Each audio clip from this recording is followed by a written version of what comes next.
നമസ്കാരം. എൻ്റെ പ്രിയ കൂട്ടുകാരെ, ഞാനൊരു കഥ ഈ അടുത്തായിട്ട് എഴുതിയിട്ടുണ്ടായി. അതിൻ്റെ ഒരു ശബ്ദരേഖ ഞാൻ പറയുകയാണ്. ഒരു മൺമറഞ്ഞ ലോകം എന്നാണ് ഈ കഥയുടെ പേര്. അറിവിലേക്കായി കുതിക്കുന്ന വേഗത്തിലും താളത്തിലും ഓടിയ ഒരു ഗതി എങ്ങനെയോ ഒന്നുമില്ലാതായിപ്പോയി. അതെ, അത് അവസാനം ഒന്നുമില്ലാതായിപ്പോയി.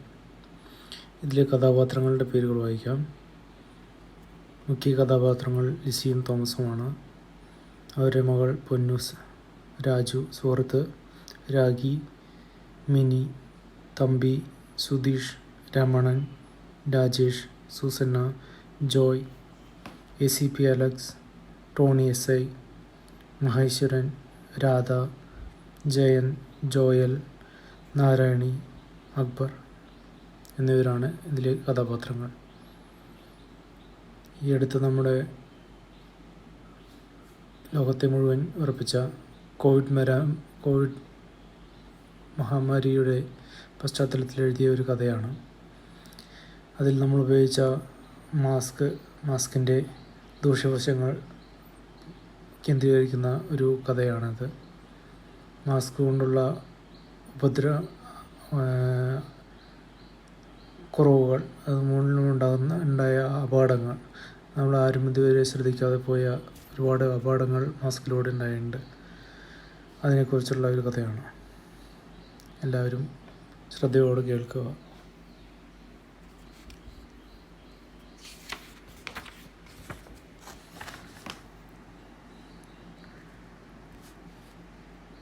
രാവിലെ 9 മണിയോടുകൂടെ തോമസ് ജോലിക്കായി ബാങ്കിലേക്ക് പോകുന്നു. അടുത്ത ഒരു മെഡിക്കൽ ഷോപ്പ് കണ്ട് അവിടേക്ക് കയറുന്നു. തോമസ് ചോദിക്കുന്നു, ഒരു മാസ്കിന് എന്താ വില? കടക്കാരൻ, ഒരെണ്ണത്തിന് 5 രൂപ. ഒരു 10 എണ്ണം എടുത്തോളൂ തോമസ്.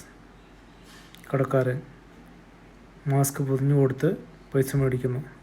തോമസ് മനസ്സിൽ പറയുന്നു, ഈ ലോകത്തിൻ്റെ ഒരു ഗതിയെ, ഓരോരോ നിയമങ്ങളും ചട്ടങ്ങളും, എന്താ ചെയ്യുക, അനുഭവിക്കുക തന്നെ.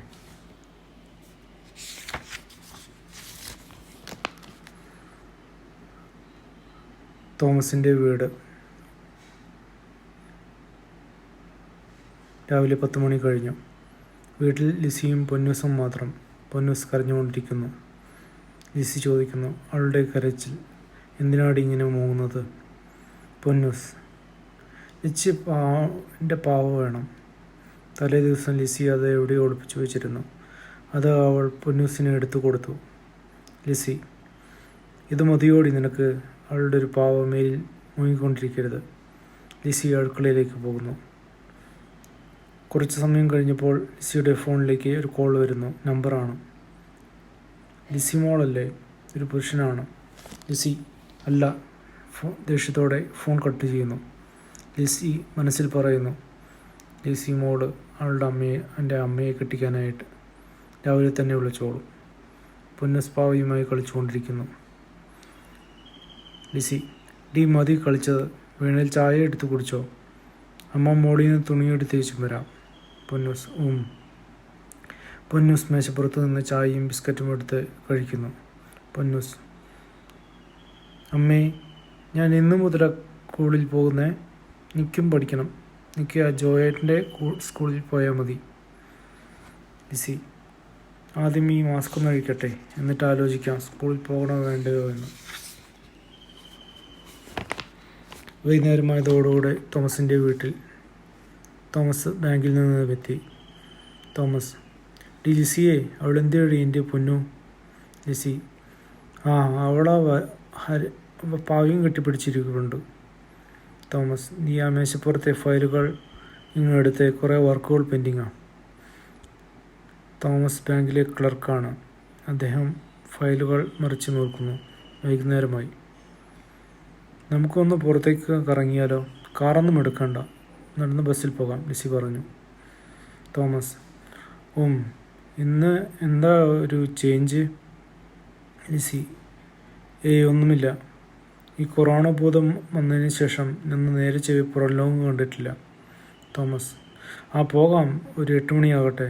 നീ എപ്പോഴേക്കും ആ ചിക്കനെല്ലാം നന്നാക്കിയെടുക്ക്. വൈകിട്ട് രാജു വരും എന്ന് പറഞ്ഞിട്ടുണ്ട്. ലിസി, ഇന്ന് വല്ല പരിപാടിയും ഒപ്പിച്ചിട്ടുണ്ടോ തോമസ്? നീ പോടി.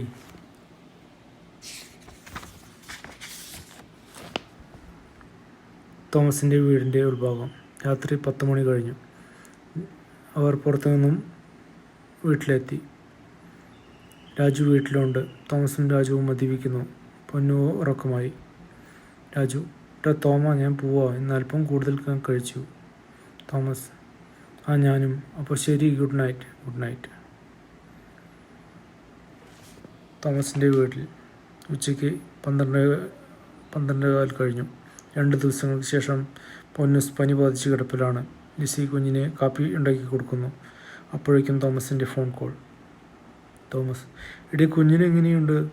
ലിസി: അവൾ മയക്കത്തിലാ. വലിയ കുഴപ്പമൊന്നുമില്ല. എങ്കിലും സ്റ്റീഫൻ ഡോക്ടറെ ഒന്ന് കാണിക്കേ, വല്ലതും എഴുതി തരും. ലിസി: 4 മണി കഴിഞ്ഞ് പോകാം.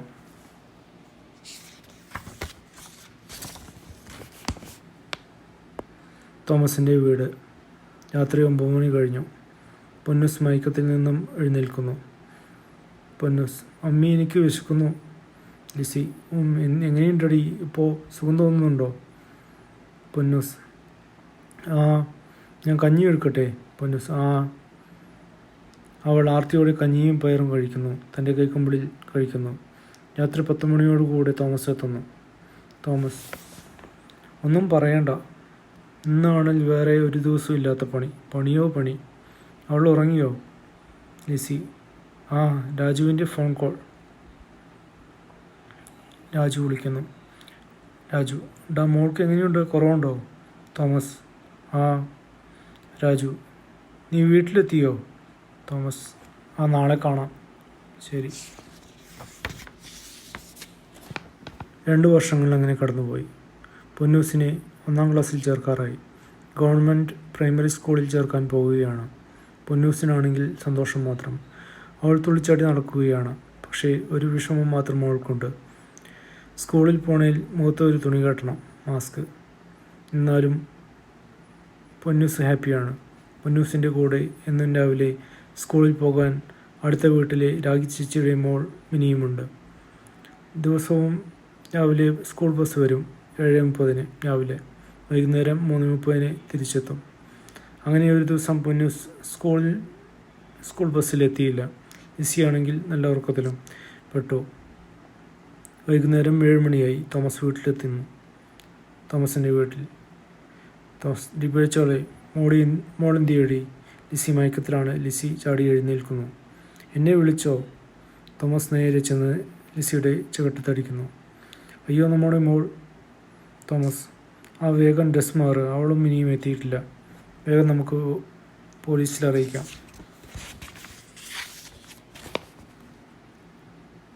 പോലീസ് സ്റ്റേഷൻ പരിസരം.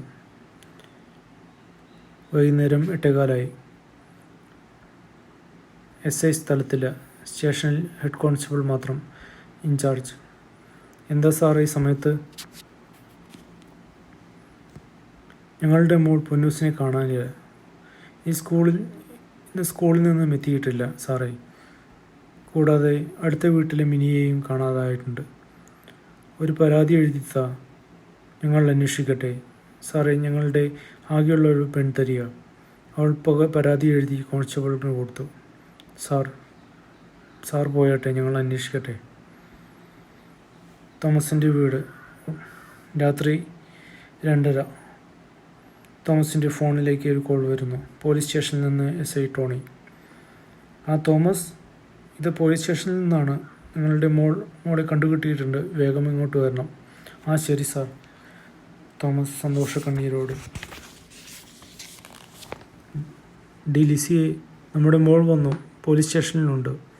അവർ ഇരുവരും തിടുക്കത്തിൽ കാറിൽ പോലീസ് സ്റ്റേഷനിലെത്തി. അവർ കുഞ്ഞിനെയും മിനിയെയും കൂട്ടി വീട്ടിൽ തിരിച്ചെത്തി. മിനിയെ രാഗിയയുടെ വീട്ടിലെത്തിച്ചു. സുധീഷിൻ്റെ മൊബൈൽ ഷോപ്പ്. രാവിലെ 10:15. സുധീഷും രമണനും കടയിൽ.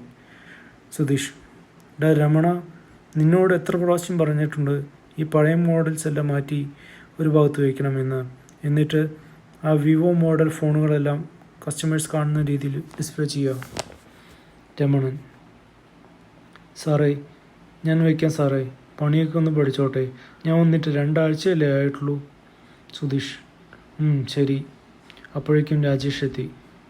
രാജേഷ് സുധീഷിൻ്റെ സുഹൃത്താണ്. രാജേഷ്: എടാ സുധി, നിൻ്റെ കച്ചവടമൊക്കെ എങ്ങനെയുണ്ട്?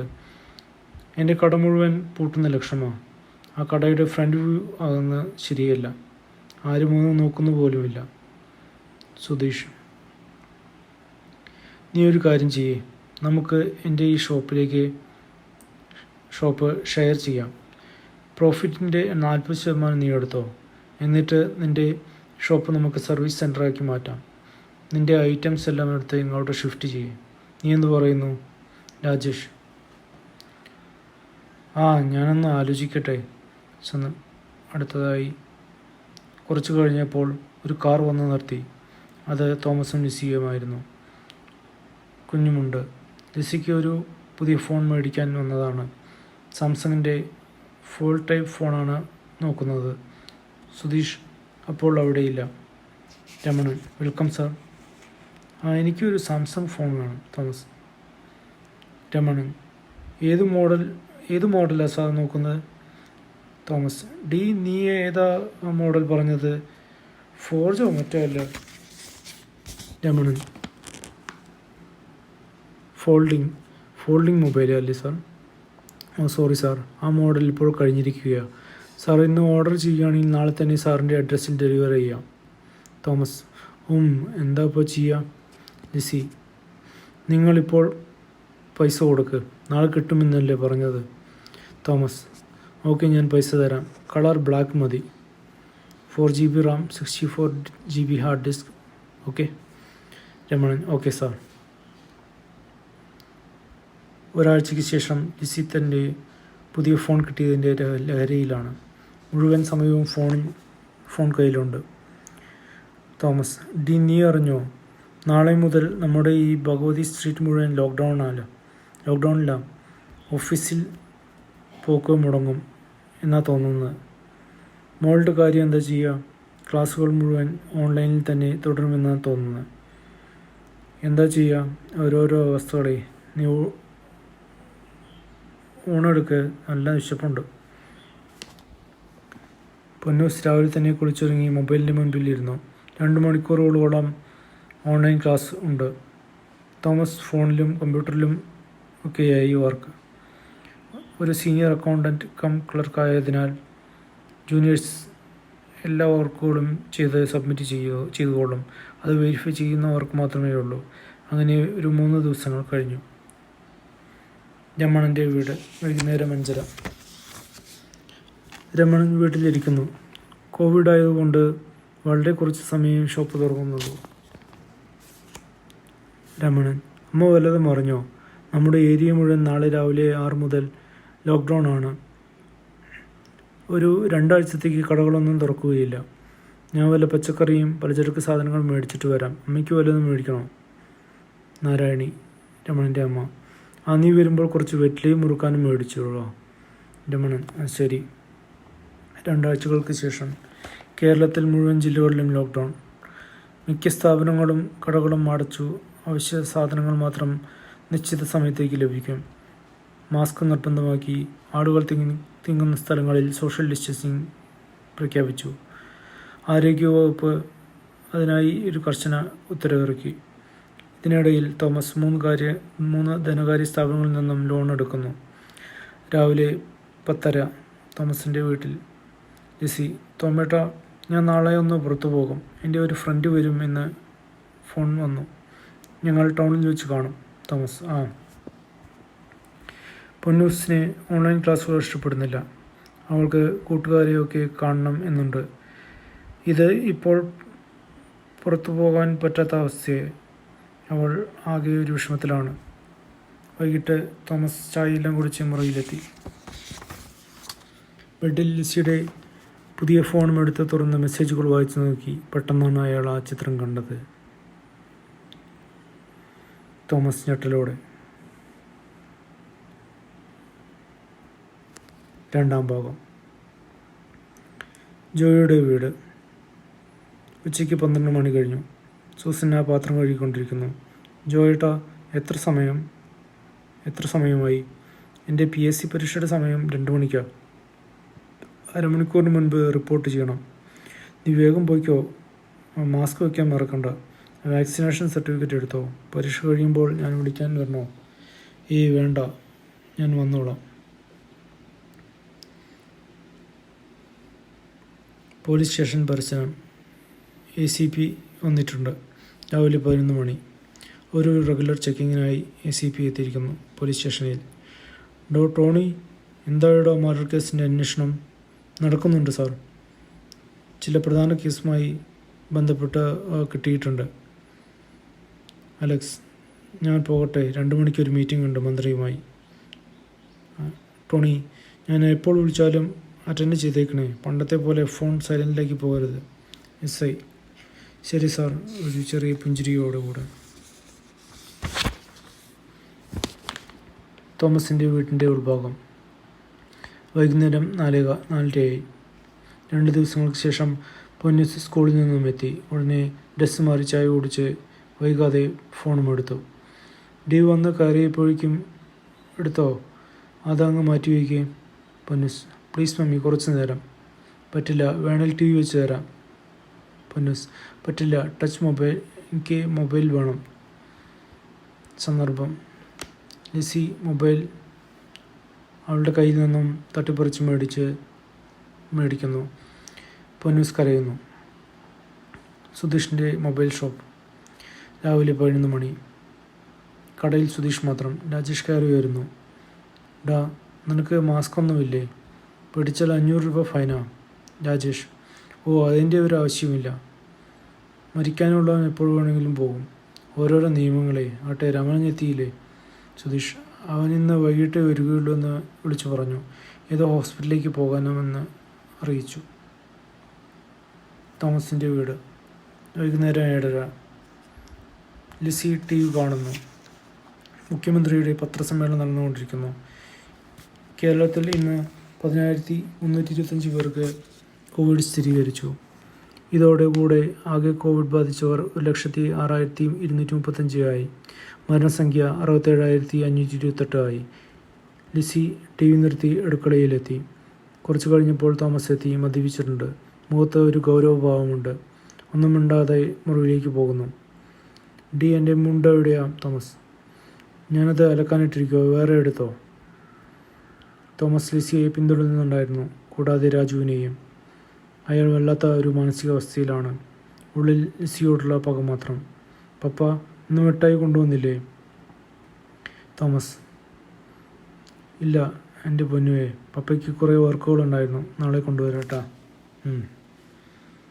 തോമസിൻ്റെ വീട്. രാവിലെ 7 മണി കഴിഞ്ഞു. തോമസ് ലിസിയുടെയും രാജുവിൻ്റെയും ബന്ധം എല്ലാം ആ ഫോണിലൂടെ മനസ്സിലാക്കി അവരെ പിന്തുടരുന്നുണ്ടായിരുന്നു. അയാൾ വല്ലാത്തൊരു മാനസികാവസ്ഥയിലാണ്. ആത്മഹത്യ ചെയ്യാൻ വരെ തോന്നുന്ന ചിന്തകളാണ് അയാൾക്കുള്ളത്. എല്ലാം കുടുംബം മുഴുവൻ അവസാനിപ്പിക്കാൻ അയാൾ ശ്രമിക്കുന്നു. രാവിലെ 7 മണി കഴിഞ്ഞു. ഭക്ഷണം റെഡിയാക്കി ലിസി മേശയിൽ വയ്ക്കുന്നു. ഭക്ഷണം എടുത്തു വച്ചിട്ടുണ്ട്. ഇഡ്ഡലിയും സാമ്പാറും എടുത്ത് പാത്രത്തിൽ വയ്ക്കാൻ തുടങ്ങുന്നു. അയാൾ രുചിച്ചു നോക്കുന്നു. ഒരു ഉപ്പും ഇല്ല, എരിയുമില്ല. വായിൽ വയ്ക്കാൻ കൊള്ളില്ല. എനിക്ക് വേണ്ട ഈ സാധനം. ദേഷ്യത്തോടെ പാത്രം എറിയുന്നു. തോമസ് ഡ്രസ് മാറി ജോലിക്ക് പോകുന്നു. സുധീഷിൻ്റെ മൊബൈൽ ഷോപ്പ്. രാവിലെ 10 മണിയായി. രാജേഷും സുധീഷും കഴിഞ്ഞ മാസം വരെയുള്ള കണക്കുകൾ തിട്ടപ്പെടുത്തുന്നു. സുധീഷേ, ഇന്നലെ ഒരു കസ്റ്റമർ വന്നു. അവർക്ക് ഒരു iPhone 12 വേണം. നമ്മുടെ കടയിൽ സ്റ്റോക്ക് തീർന്നിരിക്കുക. ഇനി എന്താ ചെയ്യുക? അവരുടെ നമ്പർ കയ്യിലുണ്ടോ?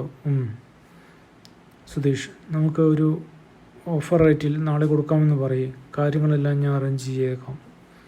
രമണൻ, സാറേ, ചില കസ്റ്റമേഴ്സൊന്നും മാസ്ക് വയ്ക്കുന്നില്ല വരുമ്പോൾ. പറഞ്ഞിട്ട് കേൾക്കുന്നുമില്ല. വരുമ്പോൾ എല്ലാവരും കൂടെ തിക്കി തിരക്കിയാണ് നിൽക്കുന്നത്. നമുക്ക് ഫ്ലോറിൽ സോഷ്യൽ ഡിസ്റ്റൻസിങ്ങിൻ്റെ സ്റ്റിക്കർ പതിച്ചാലോ? സുധീഷ്, നല്ല കാര്യം. എന്നാൽ നീ തന്നെ പെട്ടെന്ന് അതിനുള്ള കാര്യങ്ങൾ ചെയ്യേ. രമണൻ, ശരി സാർ. തോമസ് ജോലി ചെയ്യുന്ന ബാങ്ക്. രാവിലെ 11:30. തോമസ് ജോലി ചെയ്തുകൊണ്ടിരിക്കുന്നു. അപ്പോൾ ഒരു വൃദ്ധൻ സഞ്ചിയുമായി ക്യാഷ് കൗണ്ടറിൽ നിൽക്കുന്നു. തോമസിന് അയാളെ കണ്ട് നല്ല പരിചയം തോന്നുന്നു. ക്യാബിൽ നിന്നും പുറത്തിറങ്ങുന്നു. സാർ, മഹേശ്വരൻ സാറല്ലേ? തോമസ്. മഹേശ്വരൻ സാർ. അതെ, ആരാ മനസ്സിലായില്ലല്ലോ? തോമസ്. ഞാൻ തോമസ്, മുട്ടത്ത് സ്കൂളിൽ സാർ എന്നെ പഠിപ്പിച്ചിട്ടുണ്ട്. മഹേശ്വരൻ. ഓ, തോമസ് അല്ലേ? തോമസ്. മോൻ്റെ കല്യാണത്തിന് കണ്ട ശേഷം ഇപ്പോഴാണ് കാണുന്നത്. മഹേശ്വരൻ. ഈ മാസ്കുള്ള കാരണം ആളെ തിരിച്ചറിയുന്നില്ല. നീ ഈ ബാങ്കിലാണല്ലേ ജോലി ചെയ്യുന്നത്? അതെ, അക്കൗണ്ടൻ്റാണ്. 12 വർഷമായി. Okay okay, good. ലിസിക്കും കുട്ടിക്കും സുഖം തന്നെയല്ലേ? അതെ, ഞാൻ കുറച്ച് ക്യാഷ് അടയ്ക്കാൻ വന്നതാ. Okay sir, carry on. ശരി. മഹേശ്വരൻ്റെ വീട് ഉൾഭാഗം. മഹേശ്വരൻ്റെ ഭാര്യ രാധയുമായി സംസാരിക്കുന്നു. വൈകിട്ട് 8 മണിയായി. മഹേശ്വരൻ. ഞാനിന്ന് നമ്മുടെ തോമസിനെ കണ്ടു. ആ ICICI ബാങ്കിൽ വെച്ച് ഞങ്ങൾ കുറച്ച് സംസാരിച്ചു. അവൻ ജയനെക്കുറിച്ച് അന്വേഷിച്ചു. ഏത്? നമ്മുടെ ജോസേട്ടൻ്റെ മോൻ തോമസിനെയോ? എത്ര നാളായി അദ്ദേഹത്തെ ഒന്ന് കണ്ടിട്ട്. നമുക്ക് ഒരു ദിവസം അവിടം വരെ ഒന്ന് പോകണം. മഹേശ്വരൻ. ഒരു ഞായറാഴ്ചയാവട്ടെ. അപ്പോഴേക്കും എല്ലാവരും വീട്ടിലുണ്ടാവും. അപ്പോൾ പോകാം. TV-യിൽ കോവിഡ് റിപ്പോർട്ട് വായിക്കുന്നു. ലോകം ഇന്നേവരെ കണ്ടിട്ടുള്ളതിൽ വെച്ച് ഏറ്റവും വലിയ ദുരന്തം, മരണം ലോകത്ത് കൊടികുത്തിയിരിക്കുന്നു. ദുബായിൽ നിന്നും കൊച്ചിയിലേക്കും തിരിച്ചുമുള്ള വിമാനങ്ങളുടെ വിലക്ക് തുടരുന്നു. മിക്ക രാജ്യങ്ങളും രാജ്യാന്തര വിമാന സർവീസുകൾ നിർത്തിവച്ചിരിക്കുന്നു. ലോജിസ്റ്റിക്സ് വിമാനങ്ങൾക്കും ആരോഗ്യവകുപ്പിലുള്ള ജീവനക്കാർക്കും മാത്രം സർവീസ് നടത്തുന്നു. രാധ. എന്തായി ലോകത്തിൻ്റെ ഒരവസ്ഥ? ജയനും പനി പിടിച്ചിട്ടുണ്ട് എന്ന് ഫോൺ വിളിച്ചപ്പോൾ പറഞ്ഞു. ഇപ്പോഴത്തെ അവൻ അവിടുത്തെ ചൂടിൻ്റേതാകുമെന്ന് പറയുന്നത്.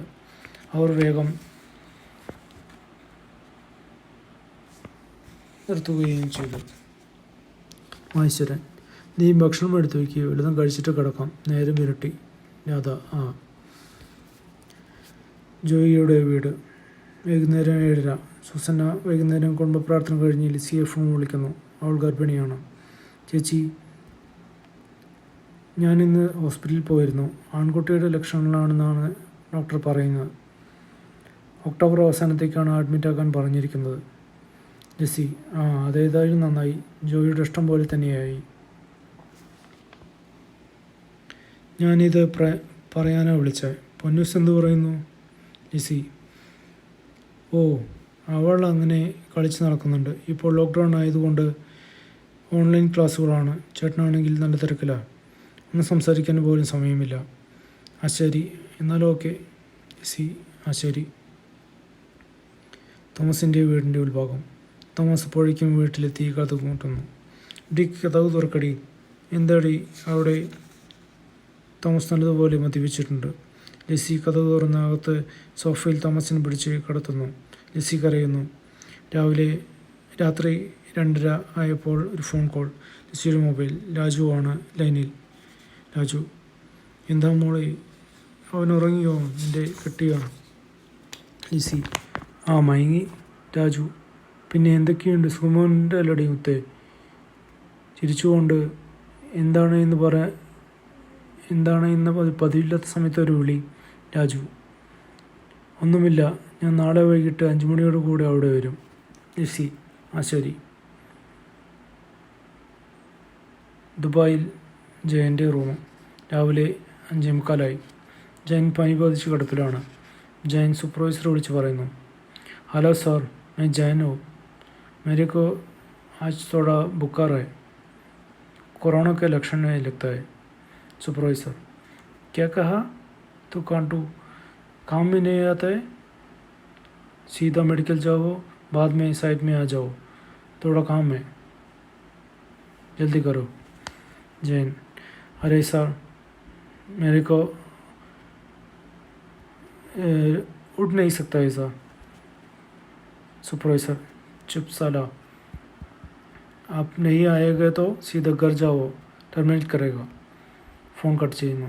ജെയിൻ സാവധാനം കിടക്കയിൽ നിന്ന് എഴുന്നേറ്റ് പതിയെ നടന്ന് ഡ്രസ് മാറി യൂണിഫോം ധരിക്കുന്നു. ഡ്രൈവറെ വിളിക്കുന്നു. ക്ലിനിക്കിൽ ചെല്ലുന്നു. അവർ കൊറോണ ടെസ്റ്റിങ്ങിന് എഴുതുന്നു. റിസൾട്ട് നെഗറ്റീവാണ്. ജയൻ മരുന്നുമായി സൈറ്റിൽ എത്തി ജോലി തുടങ്ങുന്നു. കുറച്ച് കഴിഞ്ഞ് തീരെ വയ്യാതാകുന്നു. പൊന്നൂസ് പഠിക്കുന്ന സ്കൂൾ. വൈകുന്നേരം 4 മണി. തോമസും പൊന്നൂസും ആനുവൽ ഡേക്ക് വന്നതാണ്. പൊന്നൂസിൻ്റെ മത്സരങ്ങളുമുണ്ട്. പൊന്നൂസിൻ്റെ സ്കൂളിൽ ഇന്ന് ആനുവൽ ഡേ ആണ്. ലിസി ഫോൺ ചെയ്യുന്നു. തോമസ്: ഞങ്ങൾ അല്പം കഴിഞ്ഞേ വരൂ. നീ സമയമാകുമ്പോൾ കഴിച്ച് കിടന്നോളൂ. ലിസി: ആ. തോമസിൻ്റെ വീട്. 5 മണിയോടടുത്തു. ലിസി മാത്രം വീട്ടിൽ. രാജുവിൻ്റെ വരവ് കാത്തിരിക്കുന്നു. ഡോറിൽ ഒരു മുട്ട്. പുറത്ത് രാജു. ലിസി ഡോർ തുറക്കുന്നു. ലിസി അത്ഭുതത്തോടെ രാജുവിനെ സ്വീകരിക്കുന്നു. രാജു ഡോർ അടച്ച് അവിടെ കെട്ടിപ്പിടിച്ച് കഥ കടിക്കുന്നു. പിന്നെ ലൈറ്റ് അണച്ച് അവർ പരസ്പരം ലയിക്കുന്നു. 6 മണിയായപ്പോഴേക്കും പൊന്നൂസിന് തലവേദന എടുക്കുന്നു. തോമസ് പൊന്നൂസുമായി വീട്ടിലേക്ക് തിരിക്കുന്നു. കാർ ഇടയ്ക്ക് വെച്ച് ലോക്ക്ഡൗൺ ആക്കുന്നു. 2 മണിക്കൂറുകൾക്ക് ശേഷം സുസന്ന വീട്ടിൽ തനിച്ചാണ്. അവരുടെ വീട് ഒരു ഫോറസ്റ്റ് റേഞ്ച് ഏരിയയിലാണ്. അതുകൊണ്ട് തന്നെ അടിച്ച ആണിയും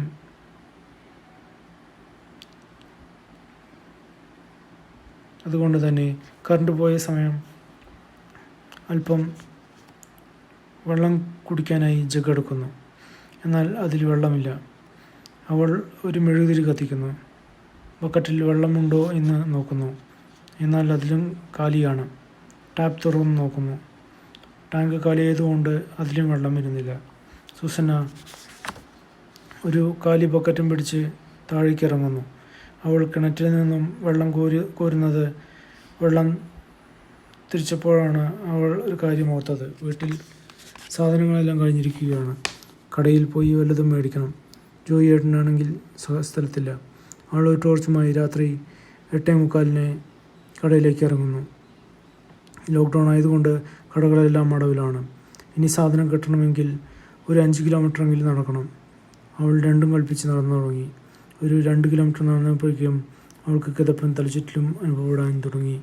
കുറച്ചു ദൂരം ചെന്നപ്പോൾ അവൾ തന്നെ മയങ്ങി വീഴുന്നു. തോമസും പൊന്നൂസും വീട്ടിൽ തിരിച്ചെത്തി. കോളിംഗ് ബെൽ അമർത്തി. ലിസി വാതിൽ തുറക്കുന്നു. മുഖത്ത് ഒരു ക്ഷീണഭാവമുണ്ട്. നിങ്ങൾ നേരത്തെ എത്തിയോ? എന്തേ, നിനക്ക് സുഖിച്ചില്ലേ? വേണ്ടാത്ത ചോദ്യങ്ങൾക്കൊന്നും നിൽക്കണ്ട. നീ ഭക്ഷണം എടുത്ത് വയ്ക്കേ. നല്ല ക്ഷീണമുണ്ട്, കുളിക്കണം. ലിസി: ആ. മൂവരും ഭക്ഷണം കഴിക്കുന്നു. 1/2 മണിക്കൂറുകൾക്ക് ശേഷം തോമസ് മേടിച്ചു വെച്ച ജ്യൂസ് കുപ്പിയെടുക്കുന്നു. അയാൾ എല്ലാം അറിഞ്ഞിരുന്നു. ലിസിയെ ഇതുവരെ പിന്തുടരുകയായിരുന്നു. അദ്ദേഹം കുറച്ചധികം ഉറക്കഗോളികൾ കരുതിയിരുന്നു. അത് പൊടിയാക്കി സൂക്ഷിച്ച് വെച്ചിട്ടുണ്ടായിരുന്നു.